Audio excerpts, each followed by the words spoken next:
آج کی ویڈیو میں ہم بات کریں گے انہی دو کرداروں کی جنہوں نے دولت، طاقت اور ذاتی خواہشات کی خاطر اپنی قوم کو بیچ دیا۔ آج جانتے ہیں میر جعفر اور میر صادق کی زندگی، ان کی سازشیں اور ان کی رسوائی کی داستان۔ میر جعفر کا پورا نام میر محمد جعفر علی خان تھا۔ اس کا تعلق سید خاندان سے تھا۔ اس نے بنگال میں نواب علی وردی خان کی فوج میں خدمات انجام دیں۔ علی وردی خان کے دور میں میر جعفر کو ترقی ملی اور وہ سپہ سالار بنا، لیکن طاقت کی خواہش اور حسد نے اس کے دل میں بغاوت کے بیج بو دیے۔ علی وردی خان کے انتقال کے بعد اس کا نواسہ نواب سراج الدولہ بنگال کا نواب بنا۔ سراج الدولہ نوجوان، بہادر اور خوددار حکمران تھا۔ اس نے ایسٹ انڈیا کمپنی کی بڑھتی ہوئی طاقت کو کھلا چیلنج دیا۔ اس نے انگریزوں کی ناجائز تجارت پر پابندیاں لگائیں، قلعہ ولیم پر قبضہ کیا اور برطانوی ایسٹ انڈیا کمپنی کو بنگال سے نکالنے کی کوشش کی۔ یہی وہ مقام تھا جہاں انگریزوں کو میر جعفر جیسا مفاد پرست آدمی چاہیے تھا۔ انگریزوں نے میر جعفر کو نواب بنانے کا لالچ دیا۔ میر جعفر کو بھی موقع چاہیے تھا۔ اس نے رابرٹ کلائیو اور برطانوی ایسٹ انڈیا کمپنی کے افسران سے خفیہ ملاقاتیں کیں۔ پیسے، زمین اور نوابی کا وعدہ ہوا۔ سراج الدولہ کی فوج میں میر جعفر سب سے طاقتور کمانڈر تھا۔ اس کے بغیر کوئی جنگ نہ جیتی جا سکتی تھی۔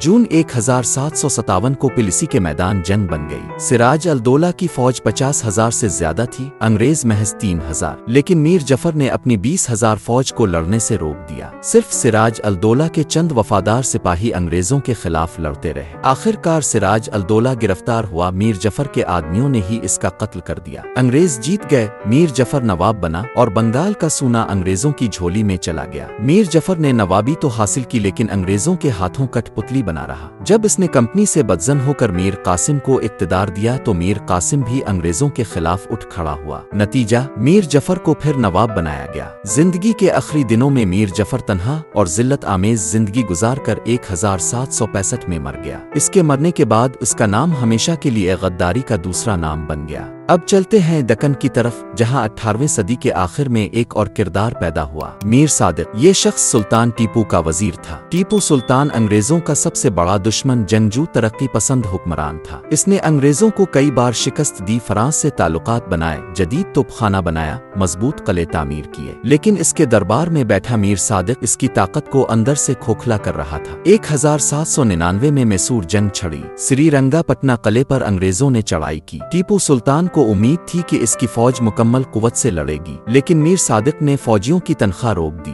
ہزاروں فوجی محاذ پر پہنچ ہی نہ سکے۔ ٹیپو سلطان اپنے چند وفادار سپاہیوں کے ساتھ قلعے کی دیواروں پر لڑتا رہا۔ اس نے ہتھیار ڈالنے سے انکار کیا۔ انگریز دیواروں میں شگاف ڈال کر اندر داخل ہوئے اور ٹیپو سلطان لڑتے لڑتے شہید ہوا۔ انگریز قلعے میں داخل ہونے میں کامیاب ہوئے تو میر صادق کے آدمیوں نے قلعے کے دروازے کھول دیے۔ یہی نہیں، میر صادق کو انگریزوں نے انعام دینے کے بجائے راستے سے ہٹا دیا۔ اسے اس کے ہی آدمیوں نے قتل کر دیا۔ تاریخ میں ہزاروں کردار آتے ہیں، لیکن چند کردار عبرت کی مثال بن جاتے ہیں۔ میر جعفر اور میر صادق نے وقتی فائدے کے لیے پوری قوم کو غلام بنا دیا۔ ان کی غداری نے بعصغیر میں انگریزوں کی بنیاد رکھی۔ ایک سازش نے بنگال لوٹا، دوسری نے دکن فتح کروایا۔ ان کے انجام نے ثابت کیا کہ غدار کا کوئی دوست نہیں ہوتا، جو اپنے وطن کا نہ ہو وہ کسی کا نہیں ہوتا۔ آج بھی جب ہم کسی غدار کی مثال دیتے ہیں تو کہتے ہیں یہ میر جعفر ہے، یہ میر صادق ہے۔ ہمیں ان کی کہانیوں سے سبق لینا چاہیے کہ قوم کبھی ان غداروں کو معاف نہیں کرتی۔ قومیں ہمیشہ اپنے سچے رہنماؤں کو یاد رکھتی ہیں اور غداروں کو صرف نفرت کے ساتھ یاد کیا جاتا ہے۔ اگر آپ کو ہماری ویڈیو پسند آئی ہو تو چینل کو سبسکرائب کریں، ویڈیو کو لائک کریں اور کمنٹس میں بتائیں کہ آپ کو یہ کہانی کیسی لگی۔ ملتے ہیں اگلی تاریخی ویڈیو میں، تب تک کے لیے اللہ حافظ۔